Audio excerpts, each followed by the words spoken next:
have you ever felt that you're so afraid to open that door? Or have you felt that the door you really wanted to open slammed shut in front of you?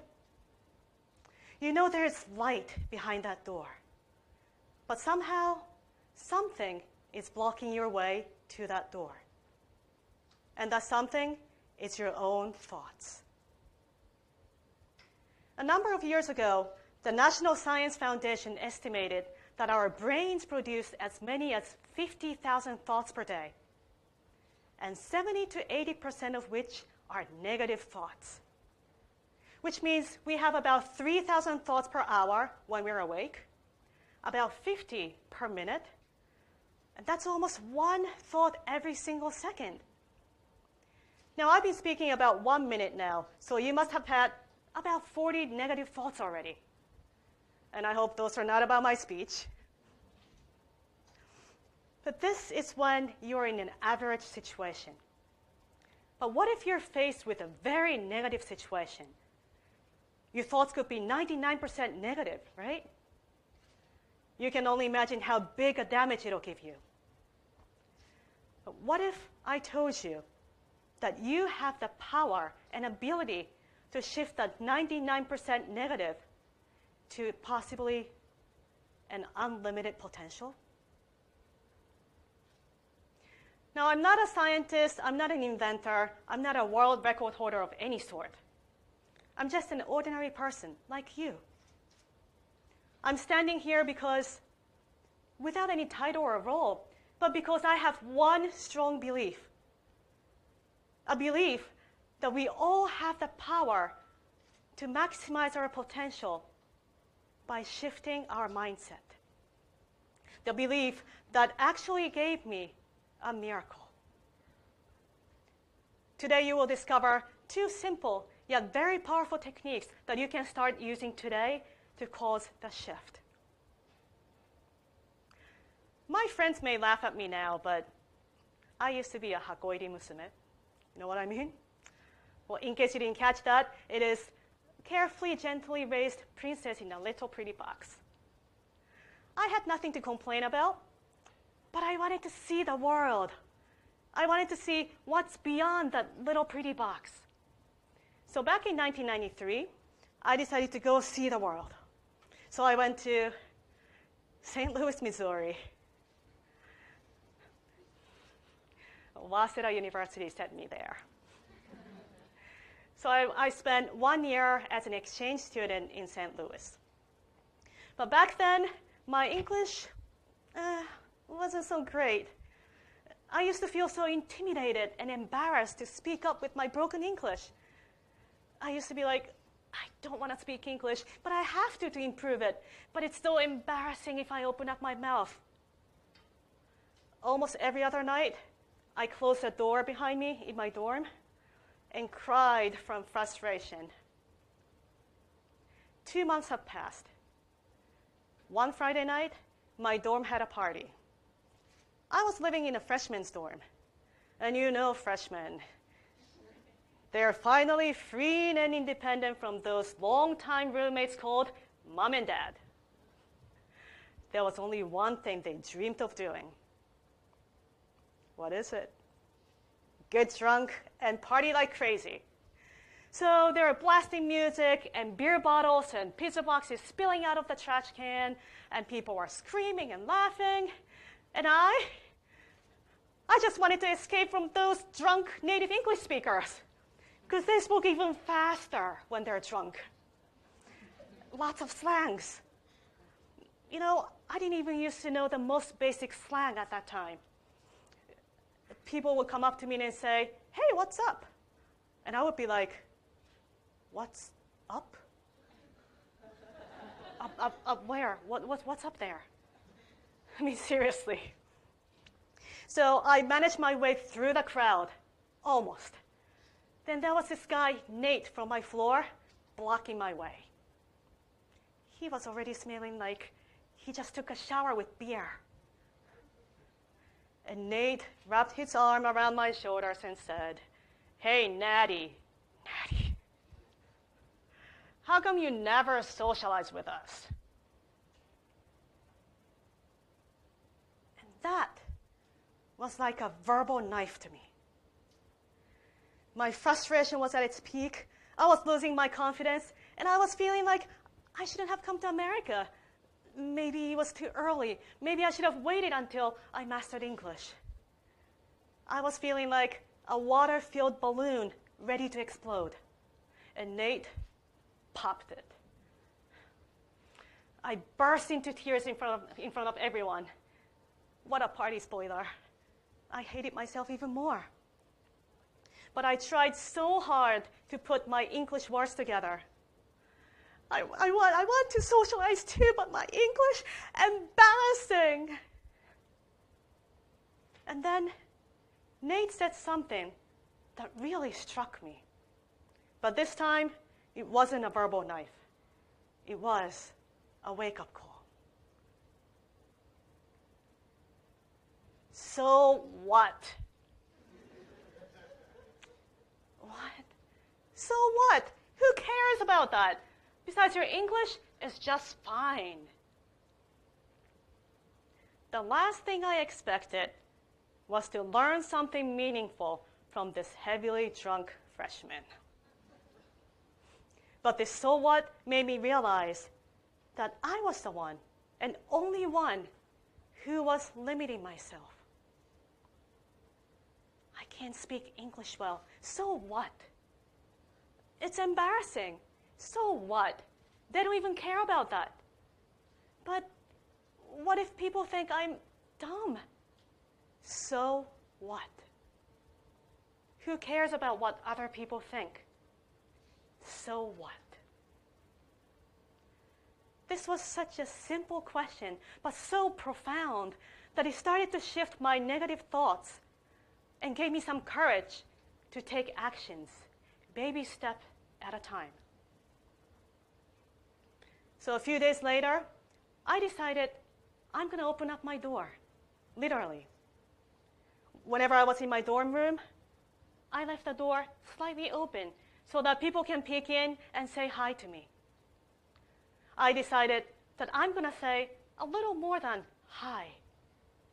And I decided that I'm going to go knock on their doors and have a little chat. And fast forward 22 years since then, and look at me now. I'm speaking at TED in English, right? My grammar may be a little wrong, and I have my accent, but you know what? So what? When you are trying to achieve a breakthrough, and your thoughts are getting in your way, whether it's your fear or lack of confidence or perfectionism, ask yourself, so what? Not once, not twice, but as many times as it takes to start the shift. Because it's your mindset that's limiting your growth, potential, and success. This simple yet powerful technique can cause a tremendous shift in your mindset and get you moving forward toward opening that door. I learned this very important life lesson from that drunk freshman Nate. But at that time, I still had no idea that the shift in the mindset could be so powerful that it can even cause a miracle. My husband and I have been married since 1998. And I didn't really have a specific desire to have a baby. But when I turned 38, I thought, maybe I should before it gets too late. But it was already not an easy road. Imagine taking this needle and injecting yourself with something that feels like molten lava spreading across your belly every single day for 14 consecutive days. I felt like a livestock, like a pig with those hormone injections. I even felt like my human dignity was tarnished. Why do I have to go through this? Why me? I'm not some animal. I'm a human being. This is so humiliating. I hate this. I hate this. I hate this. I kept telling myself these negative things for those 14 days. And the first genetic testing result, 99% abnormal. 99%. My doctor said, Natsuyo, I've never seen such a high percentage of abnormality. If the same result persists in the next time, you may want to rethink about getting pregnant. And the success rate is about 3%.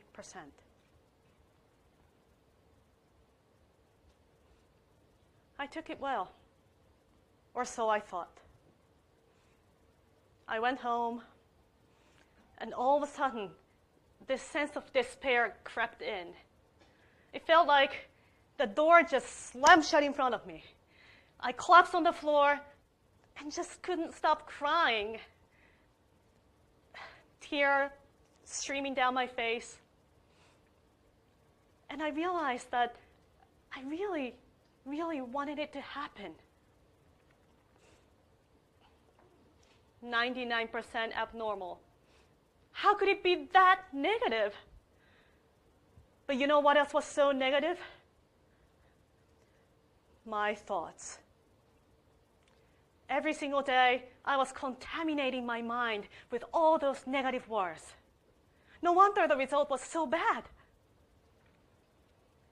The doctor said, the next one will be the last time. And it almost felt like it was impossible. But what if? What if there was something that I could do to turn it around? Then that will be to switch and shift my mindset and get rid of all those negative words out of my system. Yes, I have one more chance. Injections, so what? Feeling like the livestock, so what? The next day, I started to say yes to myself. Yes, I want to do this. Yes, I'm willing to do this. And yes, I can turn this around. But I didn't stop there. I also tried to see the yes. I closed my eyes and vividly visualized that there is this little fetus inside of me. And I tried to feel her and even talk to her. Hi there. I don't know your name yet, but your mommy's waiting for you. I can show you these beautiful flowers and butterflies, and we can dance around all day together. So please, come to me.